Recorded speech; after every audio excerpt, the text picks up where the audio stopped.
Olá, seja bem-vindo a mais um encontro com a Nívia Leite. Eu estou aqui para te falar de um tema muito interessante sobre treinamentos obrigatórios. Como você que atua na área de treinamento sabe que esse é o nosso maior desafio no dia a dia, principalmente porque os treinamentos obrigatórios são treinamentos que são regidos por leis e normas e que são pertinentes àquele negócio e àquele segmento. E ele é mandatório para todas as empresas, sejam elas do setor público ou do setor privado.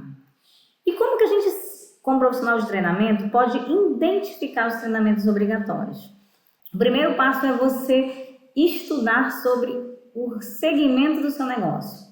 Então, qual é a característica daquela atividade, estudar o sindicato, estudar a convenção coletiva e baseado em tudo isso, você vai começar a entender quais são os treinamentos que são mandatórios para aquela atividade e para aquele negócio. O segundo momento é você estudar as descrições de cargos, porque nesse momento você vai identificar quais são os cargos daquela empresa e quais são as atividades que são relativas a cada cargo. E com base nisso, você vai identificar quais são os treinamentos obrigatórios pertinentes àquele cargo. Vamos dar um exemplo. Se eu tenho um eletricista na minha empresa, eu já sei que os treinamentos obrigatórios, dependendo se ele trabalha com baixa tensão, apenas o NR10, mas se ele trabalha com baixa alta tensão, NR10 e CEP. Então, são treinamentos que são obrigatórios para esse cargo. Por isso que é muito importante que o profissional de treinamento e desenvolvimento ele estude os cargos daquela organização para poder chegar nos treinamentos obrigatórios. O segundo passo é fazer uma conexão com as áreas parceiras, áreas que fazem a norma acontecer, como o sistema de gestão integrado. Eu sei que nem todas as organizações têm normas, né?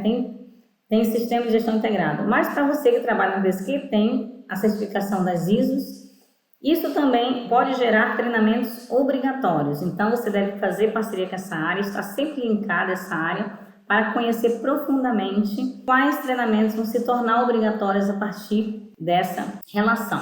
E o quarto momento seria você também fazer parceria com a área de segurança do trabalho, para que ela possa ali estar sinalizando quais são os treinamentos que são obrigatórios. E aí a pergunta que eu faço a todos os profissionais: como planejar os treinamentos obrigatórios? Legal, estudei o segmento, encontrei como identificar os treinamentos obrigatórios, agora como planejar esses treinamentos obrigatórios? Então a dúvida que muitas pessoas têm é: eu deixo esse treinamento obrigatório para antes ou para depois?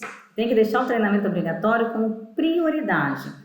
Por quê? Porque se ele é regido por normas e legislação, ele precisa estar no top 10 dos treinamentos que devem ser realizados naquele ano e o investimento ele é obrigatório para essas normas. Então, isso não pode deixar de existir. E depois os outros treinamentos vão seguindo, tá? O que é outra coisa que é muito importante no momento de planejar um treinamento obrigatório? É que eles devem ser acompanhados detalhadamente pelo analista de treinamento, tá? Sempre pensando duas coisas relevantes: a questão do controle dos treinamentos e dos registros. Porque eu preciso saber, dentro daquela população de pessoas que precisam fazer o treinamento obrigatório em determinada norma, eu preciso saber quem realizou.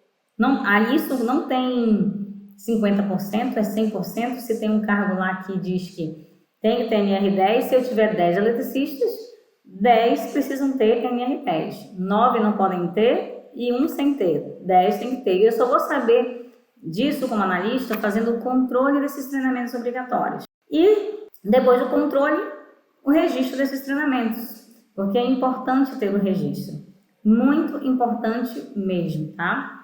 E qual a modalidade que eles devem ser realizados? Essa pergunta tem surgido muito para mim nos últimos tempos.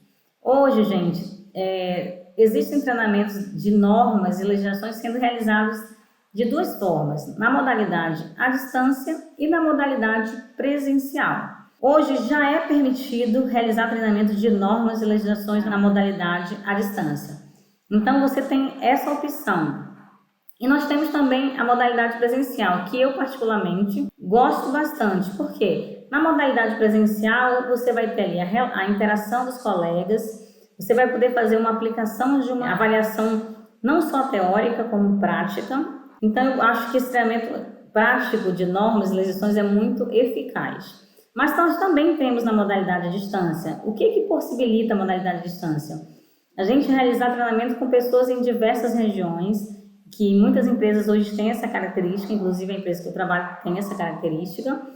Então, facilita isso, né? Você está em diversas regiões e realizar o treinamento e fazer o treinamento no conforto da sua casa, né? Enfim, que é bem melhor. E também em segurança. Recente eu fiz um treinamento obrigatório, né, de auditor interno, e esse treinamento foi ministrado completamente à distância.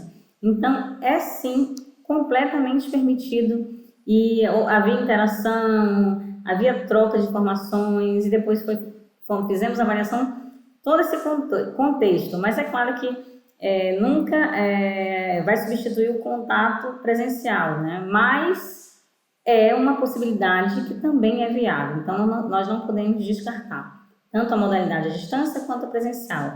O que nós temos que pensar é que ele deve ser adequado a cada empresa e a cada necessidade daquele momento. Então, e como podemos e quando utilizar os registros de treinamentos obrigatórios, né? Por que os treinamentos geralmente obrigatórios são realizados?